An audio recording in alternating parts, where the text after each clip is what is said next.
गणेश बाबा की। गणेश चतुर्थी का व्रत रखने से घर परिवार में आ रही विपदा दूर होती है। कई दिनों से रुके मांगलिक कार्य संपन्न होते हैं और भगवान श्री गणेश असीम सुखों की प्राप्ति कराते हैं। गणेश चतुर्थी से संबंधित 4 कथाएं प्रचलित हैं, तो चलिए शुरू करते हैं। पहली कथा।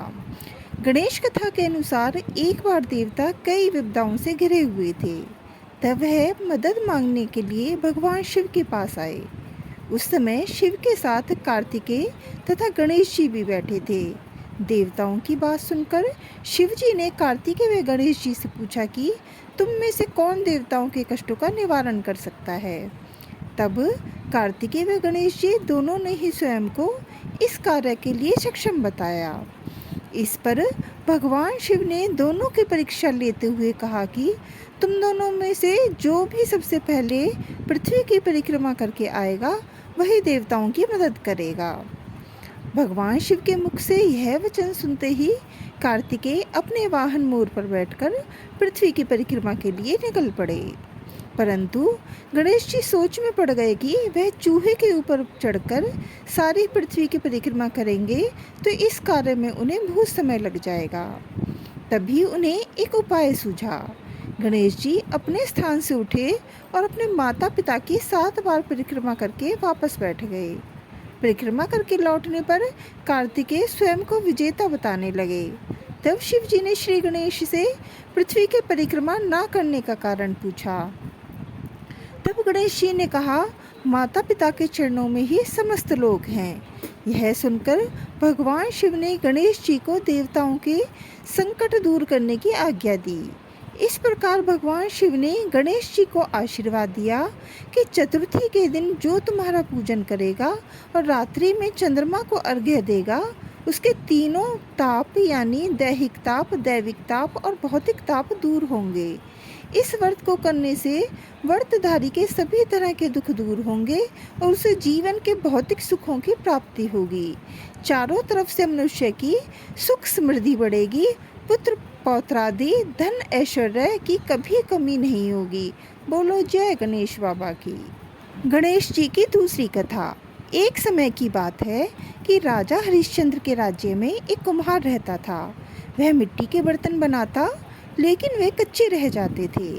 एक पुजारी की सलाह पर उसने इस समस्या को दूर करने के लिए एक छोटे बालक को मिट्टी के बर्तनों के साथ आंवे में डाल दिया। उस दिन संकष्टी चतुर्थी का दिन था। उस बच्चे की माँ अपने बेटे के लिए परेशान थी। उसने गणेश जी को बेटे की कुशलता की प्रार्थना की। दूसरे दिन जब कुम्हार ने सुबह उठकर देखा तो आंवे में उसके बर्तन तो पक गए थे, लेकिन बच्चे का बाल बांका भी नहीं हुआ था। वह डर गया और राजा के दरबार में जाकर सारी घटना बताई। इसके बाद राजा ने उस बच्चे और उसकी माँ को बुलवाया तो माँ ने सभी तरह के विघ्न को दूर करने वाली संकष्टी चतुर्थी का वर्णन करा। इस घटना के बाद से ही महिलाएं संतान और परिवार के सौभाग्य के लिए संकट चौथ का व्रत करने लगीं। गणेश जी की तीसरी कथा। एक समय की बात है, विष्णु भगवान का विवाह लक्ष्मी जी के साथ निश्चित हो गया। विवाह की तैयारी होने लगी। सभी देवताओं को निमंत्रण भेजे गए, परंतु गणेश जी को निमंत्रण नहीं दिया। कारण जो भी रहा हो, अब भगवान विष्णु की बारात जाने का समय आ गया। सभी देवता अपनी पत्नियों के साथ विवाह समारोह में आए। उन सब ने देखा कि गणेश जी कहीं दिखाई नहीं दे रहे हैं। तब वे आपस में चर्चा करने लगे कि क्या गणेश जी को न्योता नहीं है या स्वयं गणेश जी ही नहीं आए हैं। सभी को इस बात पर आश्चर्य होने लगा। तभी सबने विचार किया कि विष्णु भगवान से ही जाकर इसका कारण पूछा जाए। विष्णु भगवान से पूछने पर उन्होंने कहा कि हमने गणेश जी के पिता भोलेनाथ महादेव को न्योता भेजा है। यदि गणेश जी अपने पिता के साथ आना चाहें तो आ जाते, अलग से न्योता देने की कोई आवश्यकता भी नहीं थी। दूसरी बात यह है कि उनको 1.25 मन मूंग, 1.25 मन चावल, 1.25 मन घी और 1.25 मन लड्डू का भोजन दिन भर में चाहिए। यदि गणेश जी नहीं आएंगे तो कोई बात नहीं, दूसरों के घर जाकर इतना सारा खाना पीना अच्छा भी नहीं लगता। इतनी वार्ता कर ही रहे थे कि किसी एक ने सुझाव दिया, यदि गणेश जी आ भी जाएं तो उनका द्वारपाल बनाकर बैठा देंगे। और आप घर की याद रखना, आप तो चूहे पर बैठकर धीरे धीरे चलोगे तो बारात से बहुत पीछे रह जाओगे। यह सुझाव भी सबको पसंद आ गया, तो विष्णु भगवान ने भी अपनी सहमति दे दी। होना क्या था, इतने में गणेश जी भी वहां आ पहुंचे। उन्हें समझा बुझाकर घर की रखवाली करने के लिए बिठा दिया। बारात चल दी। तब नारद जी ने देखा कि गणेश जी तो दरवाजे पर ही बैठे हुए हैं, तो वह गणेश जी के पास गए और रुकने का कारण पूछा। गणेश जी कहने लगे कि विष्णु भगवान ने मेरा बहुत अपमान किया है। नारद जी ने कहा कि आप अपनी मूषक सेना को आगे भेज दें, तो वह रास्ता खोद देगी जिससे उनके वाहन धरती में धंस जाएंगे। तब आपको सम्मानपूर्वक बुलाना ही पड़ेगा। अब तो गणेश जी ने अपनी मूषक सेना जल्दी से आगे भेज दी और सेना ने जमीन पोली कर दी। जब बारात वहां से निकली तो रथों के पहिए धरती में धंस गए। लाख कोशिश करें परंतु पहिए नहीं निकले। सभी ने अपने अपने उपाय किए परंतु पहिए तो नहीं निकले, बल्कि जगह जगह से टूट गए। किसी की समझ में नहीं आ रहा था कि अब क्या किया जाए। तब तो नारद जी ने कहा कि आप लोगों ने गणेश जी का अपमान करके अच्छा नहीं किया। यदि उन्हें मनाकर लाया जाए तो आपका कार्य सिद्ध हो सकता है और यह संकट टल सकता है। शंकर भगवान ने अपने दूत नंदी को भेजा और गणेश जी को लेकर आए। गणेश जी का आदर सम्मान के साथ पूजन किया। तब कहीं रथ के पहिए निकले। अब रथ के पहिए निकल तो गए परंतु वे टूट फूट गए थे, तो उन्हें कौन सुधारे। पास के खेत में खाती काम कर रहा था, उसे बुलाया गया। खाती अपना काम करने के पहले श्री गणेशाय नमः कहकर गणेश जी की वंदना मन ही मन करने लगा। देखते ही देखते खाती ने सभी पहियों को ठीक कर दिया। तब खाती कहने लगा कि हे देवताओं, आपने सर्वप्रथम गणेश जी को नहीं मनाया होगा, ना ही उनकी पूजन की होगी, इसलिए तो आपके साथ यह संकट आया है। हम तो मूर्ख अज्ञानी हैं, फिर भी पहले गणेश जी को पूजते हैं, उनका ध्यान करते हैं। आप लोग तो देवतागण हैं, फिर भी आप गणेश जी को कैसे भूल गए। अब आप लोग भगवान श्री गणेश की जयकार बोलते जाएं तो आपके सब काम बन जाएंगे और कोई संकट नहीं आएगा। ऐसा कहते हुए बारात वहाँ से चल दी और विष्णु भगवान का लक्ष्मी जी के साथ विवाह संपन्न करा के सभी सकुशल घर लौट आए। हे गणेश जी महाराज, आपने विष्णु जी को जैसो कारज सारियो, ऐसा कारज सबका सिद्ध कर जो। बोलो गजानन भगवान की जय। गणेश जी की चौथी कथा। एक बार भगवान शिव और माता पार्वती नर्मदा नदी के किनारे बैठे थे। वहाँ माता पार्वती ने भगवान शिव से समय व्यतीत करने के लिए चौपड़ खेलने को कहा। शिव चौपड़ खेलने के लिए तैयार हो गए, परंतु इस खेल में हार जीत का फैसला कौन करेगा, यह प्रश्न उनके समक्ष उठा।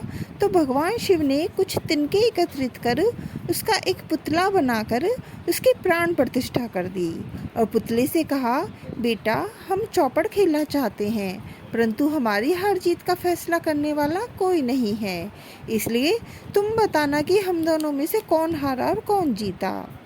उसके बाद भगवान शिव और माता पार्वती का चौपड़ खेल शुरू हो गया। यह खेल 3 बार खेला गया और संयोग से तीनों बार माता पार्वती ही जीत गईं। खेल समाप्त होने के बाद बालक से हार जीत का फैसला करने के लिए कहा, तो उस बालक ने महादेव को विजयी बताया। यह सुनकर माता पार्वती क्रोधित हो गई और क्रोध में उन्होंने बालक को लंगड़ा होने, कीचड़ में पड़े रहने का श्राप दे दिया।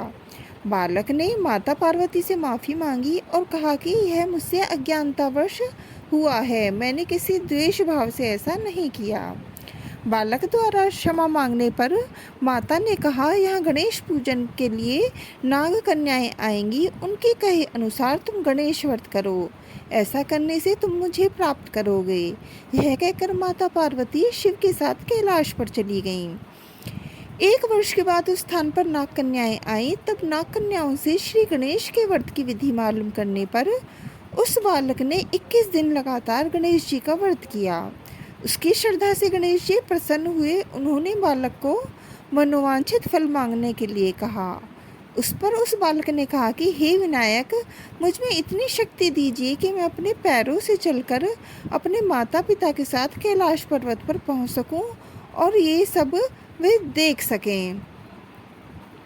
तब बालक को वरदान देकर श्री गणेश अंतर्ध्यान हो गए। इसके बाद वह बालक कैलाश पर्वत पर पहुंच गया और कैलाश पर्वत पर पहुंचने की अपनी कथा उसने भगवान शिव को सुनाई। चौपड़ वाले दिन से माता पार्वती शिव जी से विमुख हो गई थीं। अतः देवी के रुष्ट होने पर भगवान शिव ने भी बालक के द्वारा बताए अनुसार 21 दिनों तक श्री गणेश का व्रत किया। इस व्रत के प्रभाव से माता पार्वती के मन से भगवान शिव के लिए जो नाराजगी थी वह समाप्त हो गई। तब यह व्रत विधि भगवान शंकर ने माता पार्वती को बताई। यह सुनकर माता पार्वती के मन में भी अपने पुत्र कार्तिकेय से मिलने की इच्छा जागृत हुई। तब माता पार्वती ने भी 21 दिन तक श्री गणेश का व्रत किया और दूर्वा, फूल और लड्डुओं से गणेश जी का पूजन अर्चन किया। व्रत के 21वें दिन कार्तिकेय स्वयं माता पार्वती से आकर मिले।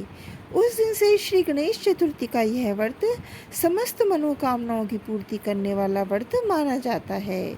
इस व्रत को करने से मनुष्य के सारे कष्ट दूर होकर मनुष्य को समस्त सुख सुविधाएं प्राप्त होती हैं। जय गणेश काटो कलेश।